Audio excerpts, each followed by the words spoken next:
as much as anybody. Dr. Kreilein, I Yes. would like to intervene here just a second. I would like for you to address this board and speak into the microphone so that it can be recorded, okay? Okay. You're speaking to us, not the audience.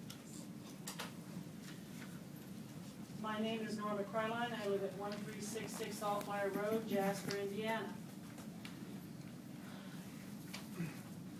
I respectfully ask that all the speakers are accommodated tonight. Twisted Oak had 3.5 hours to present in February with no rebuttal.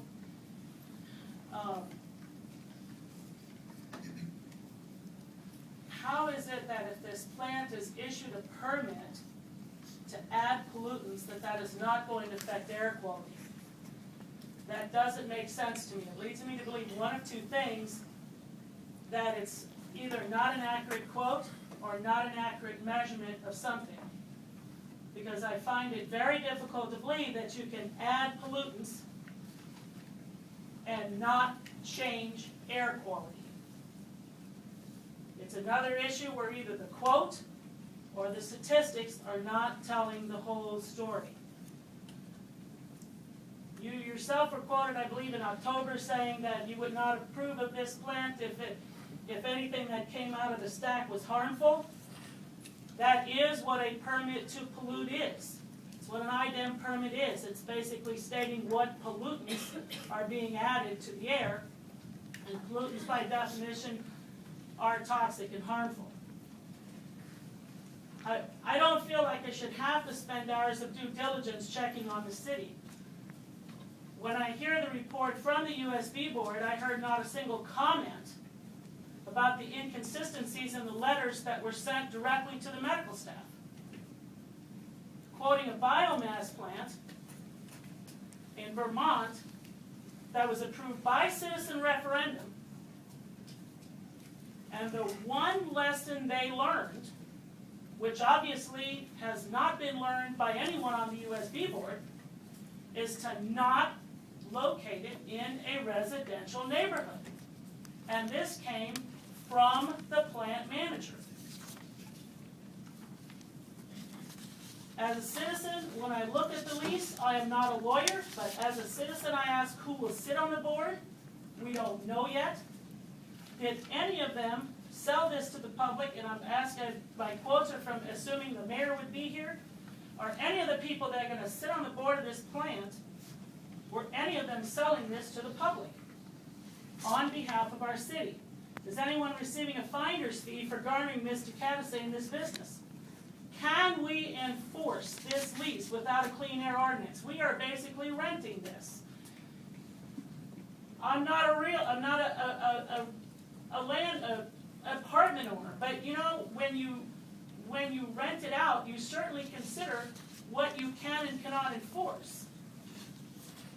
And I do not understand, especially given what was just said tonight on the fact that adding pollution does not affect air quality. That makes no sense to me. And I want you all to understand that in the past 3 months as I've been researching this, there are people who are not being listened to in this town. I have talked to several of them who have talked directly to the mayor. I spent 4.5 hours with the mayor, Bud, and Wayne, giving these same concerns 3 months ago, only to find out a week later that none of that got to the USB board. And yet, you know, the quotes that I mentioned, we don't need to talk to doctors because we have no dioxins. That is a direct contradiction to the missing information. And I want to make it clear also that missing information was not so much that it was missing, is that it was stated at that meeting and directly contradicted by someone from the city. Should we have spent this money negotiating when the project had such a poor foundation? The three of us, several weeks ago, were accosted by a city employee with his daughter, accusing us of causing job loss. I saw a Facebook post yesterday from a well-known radio personality wanting to fire up the plant so that I would leave this town. Now I want you all to consider just what this project is doing to this city and will do. Because personally, I don't like it, and I'm ready to leave. I've been here for 21 years. I've gotten out of my house in the middle of the night to take care of countless asthmatics, only to see the city quote me, those people either do not exist or do not matter. When I can tell you they do exist and they do matter, and will anyone who's ever used an inhaler, a nebulizer, or had any type of reactive airway disease, please let the council know that right now. Yes. Thank you. The fact that you can have IDEM come in here and tell you you can do this does not mean that you should. It is my understanding that the citizens own this, which is why I think you need to listen to the citizen commentary no matter how long or arduous it is. How many of you are willing to stay? Sorry. How many of you are willing to stay to listen to this versus what's out there? I want to quote Dr. Stephen Smith, a board-certified and busy allergist with over 30 years of experience who finds proceeding at the current rate to be medically and morally disturbing.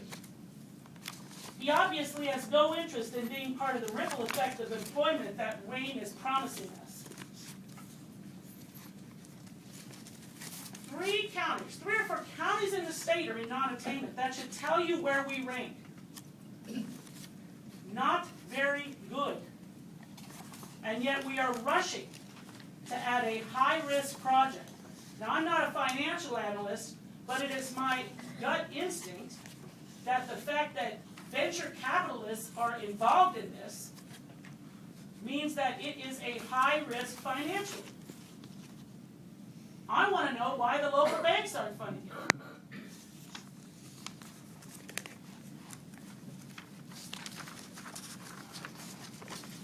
The last thing I want to say is my son is going to speak tonight, and I ask you to give him your attention, even if you don't want to.